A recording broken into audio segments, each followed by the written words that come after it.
would now like to introduce the speaker for our 6th business session on human resource management. Mr. A. Ganesh holds a bachelor degree in mechanical engineering from Tyagaraja College of Engineering, Madurai. He started his career with the Shriram Group as an executive trainee in 1995. He has been working with the Shriram Group for the past 27 years and possesses extensive experience in the financial services industry. During his stint with the Shriram Group, he has shouldered various responsibilities and worked in several key roles in branch operations, HR, and training. Currently, he is one of the governing council members of BFSI Sector Skill Council of India, an initiative of NSDC. Sir, I welcome you to please give your talk.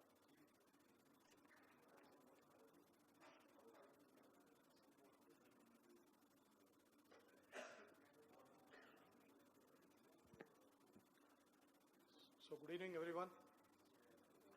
It's indeed a great pleasure and privilege, rather, to be among all the veterans of the financial service industry. And in fact, rather, I should thank our federation for taking up HR as one of the subject among the business subjects, so which generally doesn't happen. But I should be thankful to the Federation for having considered this topic as one of the core topic of the entire proceedings today. Friends, just few lines about NBFCs. As you all aware, NBFCs today, from day one, it has been treated as a it's unwanted entities. It's in fact so. But as you all know, NBFCs play a very vital role in nation building, in financial inclusion. In fact, it plays a very significant role in extending credit facilities to the unbanked by playing a complementing role to the banking and financial services sector. In fact, when we talk about NBFCs, the buzzword which we always remember is the last mile connectivity, which otherwise the traditional, whether it is a traditional banking system or a modern banking system, they could not achieve this last mile connectivity, whereas as NBFCs we are all could achieve it in the past decades and also going forward. So when we talk about this last mile connectivity, in fact,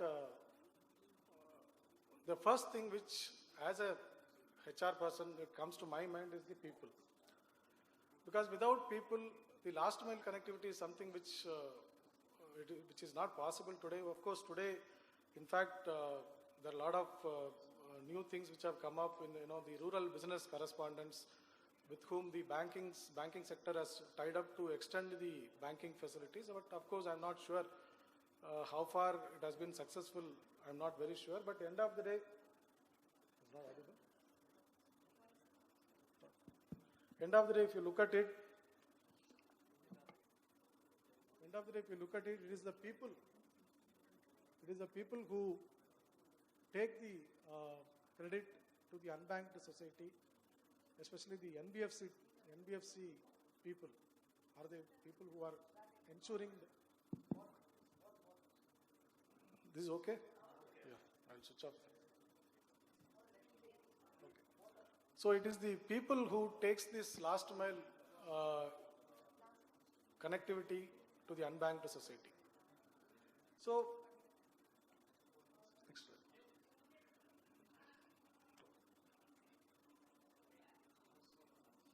So, in fact, of course, a lot of NBFCs have carved out their niche business areas, like commercial vehicle finance, gold vehicle finance, but at the end of the day, all these specializations are achieved only through the people. So, when I talk about people, the first and foremost area which I wanted to cover is on the recruitment. How do we identify these people? In fact, all of us as NBFCs, if you look at it, we don't get highly educated, or we don't get highly, flashy people who can talk nice English, who looks very good. So we don't get such kind of talent in the market. So the recruitment is the biggest challenge which any NBFCs, rather, whether it is big or small, any NBFCs, they face the recruitment challenges. In fact, today's generation, if you look at it, their expectations are something different. In fact, the way the traditional recruitments, those days have gone.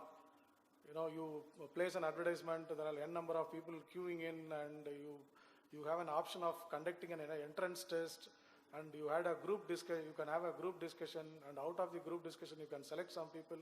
Those luxuries have gone. Probably in NBFC it is not at all possible. Probably banking in some of the banks it could be possible, but in the NBFC sector it is completely ruled out. So those luxuries have gone for all of us. So the biggest challenge today, the talent would like, they would like to carry their growth in Swiggy and Zomato, but not in the organized sector. That's the very unfortunate thing, because they feel that working in Swiggy and Zomato gives an entrepreneurship attitude for them. They feel that they can choose their time, they can choose their nature of job, or they can choose number of clients depending on the earning potential. They can work. So the kind of flexibility what they get in these kind of companies, they feel that the organized sectors will not be able to offer it. So that's a big challenge. So today, the current generation, especially if you look at it, see, the biggest challenge for any NBFC is to recruit such kind of people and retain them over a period of time. So once we retain it, then the culture comes into the picture, then the retention becomes better. But the biggest challenge is at the entry level, which as NBFCs, all of us face this issue. So people expectation today, if you look at it, they expect flexi working hours, they work, and thanks to this COVID, again it has spoiled further. People expect work from home, and people expect hybrid work culture, and sitting at home, people apply for multiple companies, they have multiple offers at the same time. So it's becoming pretty tough in the days to come. And today's generation, as I said earlier, they would like to be an entrepreneur in whatever they handle. So probably our people management is going to be tough in the days to come. In fact, that we should move away from the traditional way of recruitments. Probably, something like, freelancing is something which is picking up. So probably we could identify some areas where we can just outsource it and we will ask for the deliverables. So that is one kind of model which people can look at it, see practically how it is possible. We are also the company where I am working, we are also experimenting it, but it's a long way to go. But we have to adapt to the new gen expectations. Here I could see a lot of youngsters from the business community, so I'm sure they will also appreciate the kind of challenges, and of course they also have the same mindset. So this entrepreneurial mindset is something which we have to play around. So partnerships is something which we can think of. Instead of treating them as an employee, we will treat them as partners, and sharing the whatever profit or whatever it is. That could be one of the model which we can look at it. So there could be many options which we'll have to think. Only thing, we'll have to move away from the traditional approach and move towards this kind of options. One thing which all of us should watch out for is the apprenticeship. Today, in fact, I am one of the governing council member of BFSI Sector Skill Council of India. In fact, this apprenticeship is something which they have been putting heavy pressure in the last 2 years. And government is also behind all the companies to recruit apprenticeship, because earlier apprenticeship was meant for only factories and industries. Today, only diploma holders and ITI holders were eligible for apprenticeship, and today it is extended to even graduates also. So, in fact, if you talk about rule book, any companies which has a manpower strength of more than 30 are supposed to recruit apprenticeship in their organizations. How many of us we do, not sure, but many NBFCs big NBFCs have already started recruiting apprentices. In fact, if you look at it, there are some good futures. No, I'm not trying to market on behalf of BFSI, but let us explore, because having got challenges in terms of recruitment, I thought it is a good opportunity for you to understand as to how this model works. In fact, 30 or more employee strength is actually obligatory. We have to recruit apprentices, and the eligible strength which we can look at it is around 2.5 to up to 15% of the total manpower strength we can recruit as apprenticeship. The good thing is that the first 12 months, whatever stipend we are paying, the government is reimbursing the stipend cost. They say about 25% of, sorry, it is actually 2.5 by mistake, it is 25% of the monthly stipend or 1,500, whichever is less. So you can take it as 1,500 per month we get as a reimbursement from the government for having engaged apprenticeship in our organization. And of course, if you are exceeding 2.5% of your total manpower strength, whatever stipend you are paying, that you can set off against your CSR liability, corporate social responsibility, which every company is supposed to spend some money. So you can set off against the CSR liability also. The biggest challenge is, again, see, everything is fine, numbers are fine. Yes, we can go and recruit apprentices, but the problem is supply. There is a huge demand, but the supply is a big concern. In fact, many forums of sector council, in fact, I have expressed our concern. In fact, BFSI sector council organizes a lot of Rozgar Melas across the country. But if you look at it, hardly about 4 to 5 people will attend. So in fact, I have represented to the government also that when this is the status of affairs, then how can you expect organizations to recruit apprentices? So the biggest concern, biggest problem which we all of us have today is the supply side. The supply of people. People are not available to get into this kind of profile. There are people, in fact, there are a lot of unemployment, everybody is talking about it. People are available. But taking up our kind of assignments, completely out and out field, completely talking about only customer language, especially if you are representing a trucking industry, the life of the employee becomes tougher and tougher. There are some organizations who say that you should go under the truck, you should go and take the chassis print of the engine number. So it's very rough and tough job, which nobody is interested in taking up this kind of assignments in the current generation. So the supply side is still the concern remains. So apprenticeship is something which all of you can experiment it. Of course, this pandemic world has really it has given a tough challenge to all of us. As I said earlier, the way we look at people has to change. In fact, our organizations, our employee, we cannot be looked at as an employee, we'll have to look at as a talent. Hierarchies in the organization have to become network of teams. It has to work together as a group of team. Competitors will become ecosystem collaborators. Organizations have to become human, otherwise we cannot survive with this kind of challenges. So the pandemic world has really given us a tough time in making the employees' life experience more meaningful and enjoyable. So this is one of the factors which all of us have to keep in mind. Coming back to now, I've switched over from recruitment challenges to training challenges. This is again a biggest concern today. Last 2 years we have been seeing, in fact, my own kids, my son who was scoring 95, thanks to online classes, it has come down to 60 now, marks. So that's the level of online education. One good thing in the last pandemic is that our company's training costs have drastically come down. Literally it is zero cost. Because when you start conducting a training, normally what happens, you will have to go for a big hotel, you will have to arrange for a stay, you will have to arrange for 3 times food. All those costs have come down. So while costs have come down, but the level of knowledge what we could impart has actually literally has become nil. So training is something which is going to be a biggest challenge. And today's generation, believe my friends, nobody wants to sit long hours. You cannot expect them to sit more than 2 to 3 hours because it's becoming a very tough challenge. So what is the alternative? What is the way out?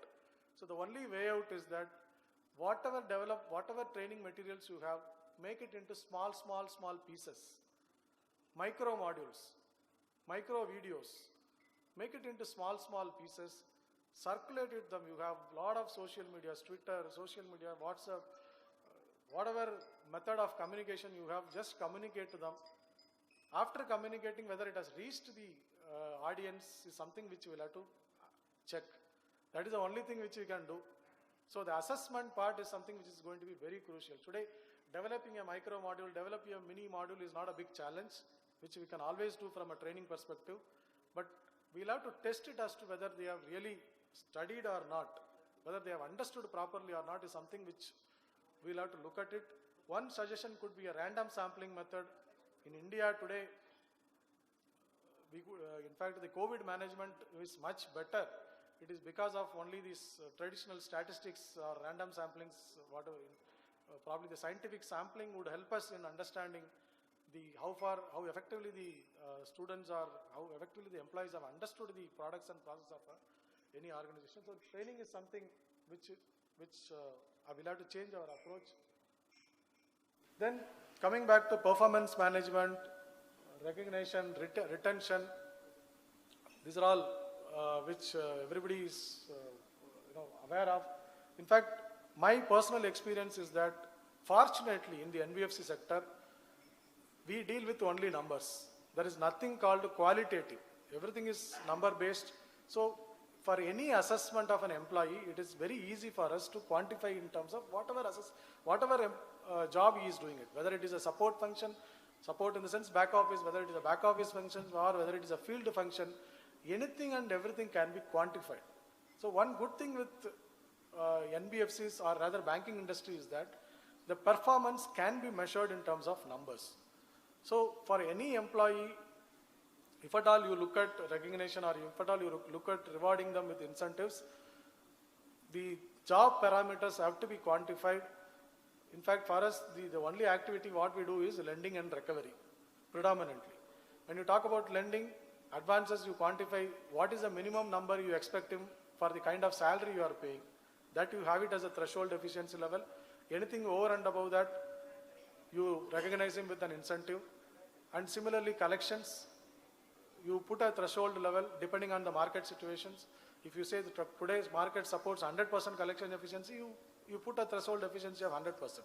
If the market is pretty bad, you say 70% is okay for me, put a threshold efficiency of 70%, and over and above that, whatever he achieves it, go for rewarding him with an incentive. So this is something which we can all of us easily do it. There is no scientific rationale behind it. In fact, there are some NBFCs who get into cross-selling. Cross-selling also can be recognized because he gets a fee-based income for the organization where he works. You can pass on certain the benefits to the employee. That is another way of rewarding the employees. So the only summary on this part which I would like to talk about is that keep it very simple. Don't have a multiple rocket science kind of calculations for any employees to employee. Have it as simple calculation. The employees should be able to calculate it on their own. So self-evaluation is something which is very key very important in designing the whole incentive scheme. So self-evaluation, employee should be able to see what he is earning, employee should be able to visualize as to what is his potential and how much he can go up to is something which we'll have to keep in mind while designing the incentive schemes. Of course, this pandemic has again taught us that the difficult areas, in fact, pandemic, there are many people who find it, if customers were not paying on time, so probably those things we'll have to factor in whenever we design the incentive schemes. So once our incentive schemes are in place, once we identify the right talent, once we give them an entrepreneurial mindset to an employee, then the retention is much better in any organization. So that's the thing which I would like to summarize as far as the retention part is concerned. This is something which all of us have to watch for. New wage code, which is expected from 1st April 22. Still the debates are going on. The biggest challenge, if you look at it, in terms of compensation planning, they say that basic, DA and retaining allowance, some naming terminologies, these three components should form 50% of the total compensation. So your variable components like conveyance, this HRA rather, in fact HRA is another component which all comes as an other allowance. They say that the government says that it should not exceed 50% of the total compensation. So in fact the industry body is demanding at least 75%, because what will happen is that once the basic increases, your employer liability, company's liability on PF and other stuff will go up. It will have a big impact on your overall budgeting, employee budgeting. So this is something has to be washed out. In fact, the Act talks about a fixed term employment contract. You will end up in paying gratuity for even 1-year-old employee. Today, gratuity is applicable for 5 years, people who have served 5 years and above. Once the wage code comes into the picture, even if a person serves minimum 1 year, you will end up in paying gratuity on a pro rata basis. So this is something which is going to have a huge financial impact on the organizations, which all of us have to watch out for. But as of now, no clarity has emerged. This is something which we will have to keenly observe it. So digital adoption is something which we'll have to make our employees to get into, because especially during this last 1 year, digital tools have really helped us to get in touch with the customers. What customers wanted, we were in a position to offer it, and our employees also were finding it comfortable by sitting at the remote location. They were able to operate the whole products and processes. So that is something which all of us have to spend some money, though it is difficult, but digital tools is something which we'll have to spend some time, which will effectively make the employees' experience much better, and you will be able to spend much productive time with the customers going forward. So in fact, many tools are available today for even on the dashboard and analytics part, how much employee is contributing to the company, what is the kind of productivity. There are a lot of tools which are available in the market, which I'm sure all of you must be already having it. Employee well-being, this is something which is going to be very crucial going forward. In fact, last 2 years, there are many companies, have spent a lot of money in terms of over and above the compensation. They spend a lot of money in terms of health insurance, in terms of other well-being initiatives, death compensation. People have lost their life. Companies have come out with death compensation policies. So when I say well-being, it is not only financial well-being, it is going to be a mental well-being, social well-being, physical well-being. So all of us have to ensure that the employees are, taken care of from all this perspective. So friends, probably I will give some time in case if at all you have any questions. So in a summary, probably these are the things, something which we'll have to watch out for in the going forward in the situation. In fact, again, the uncertainty even today, it prevails. International war situations and Asian countries, they say again corona situations are going up. So the uncertainty still prevails. So all of us together as NBFC who are actually serving the bottommost society have to be well prepared in terms of any eventualities. Ultimately, end of the day, retaining people and supporting them in any eventualities is something which, as an organization, we have been doing it and we will continue to do it. So with this, thanks for the opportunity once again for Federation and especially Mr. Acha sir, who is not here. And thank you once again. And if at all you have any questions, I'll wait for some time. Thank you.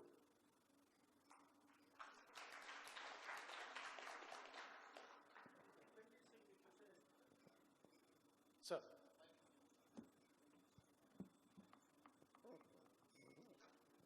This mandatory apprenticeship which you said for NBFCs. Yes, sir. It's only for NBFCs. No, sir. Any organization, sir. Any establishment. If any organization, then any establishments who are having 30 or more. Correct. So in that case, yes, sir. A company is employing thousands of people, hundreds of people. There's a lot of attrition. Every month they're taking new people. Yes, sir. Anyway, they put a contract that first 9 months, which is permitted on labor code. Yes, sir. You are going to be apprentice, then you are going to be temporary worker. It takes care. Then where do they default on not appointing apprentices? No, sir. It has to be actually apprenticeship. What happens, sir? They expect us to register in the government portal now. Every organization has to register themselves in the apprenticeship portal. And there, from the apprenticeship portal, we'll have to publish as to what are the vacancies and other things. The students have to come through the portal. So that is where the biggest challenge is. In fact, many organizations have been recruiting trainees, this, that and all, but it is not tagged as apprenticeship. Because otherwise it's a silver lining for the employer. Many employers don't want to take people before understanding them.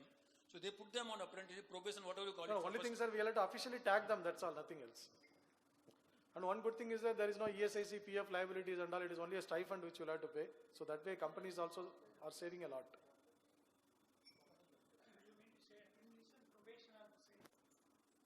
Sir, apprenticeship is something like offering a training. In fact, they are otherwise they are as good as our employees. Only thing, they have some rules like, overtime is not allowed, this, that and all, but otherwise they are as good as employees. But only thing is that the naming ceremony has to be changed. Instead of calling them as a trainee or associate or something in our organization, if we go through that apprenticeship portal and we call them as apprentice, then matter ends there. So at least we are satisfying the obligation, government obligations, that's all. You had mentioned about the employee well-being, right, in which financial well-being. Do companies have funds allocated in their CSR funds specific for this? Now, CSR as it is, if you look at it, if at all you spend any money on behalf of the employees, it doesn't come under CSR purview. It doesn't come under CSR purview. But specific to this, because it is again, CSR is something skill development initiative, which is a national initiative. Hence, they are allowing it. Otherwise, any expenses spent on employees doesn't come under CSR. Is there a way to route it through the CSR, or there's no? No, as of now, what comes to my mind is this: if you are able to recruit apprentices more than 2.5% of your employee strength, then whatever stipend you are paying, that can come as a CSR expenses. Sure, thanks. Sir, they say up to 36 months we can go up to.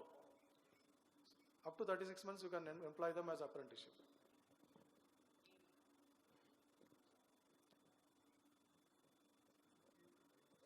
Thank you so much. I think no more questions. Thank you for the wonderful opportunity. Thank you. Sir, thank you, sir. Please stay on the dais. I request Shri Madan Lalji Nahar to present a memento to our speaker. I think in our NBFC seminars, we normally don't focus on HR too much. Thank you, sir, for giving us your valuable time.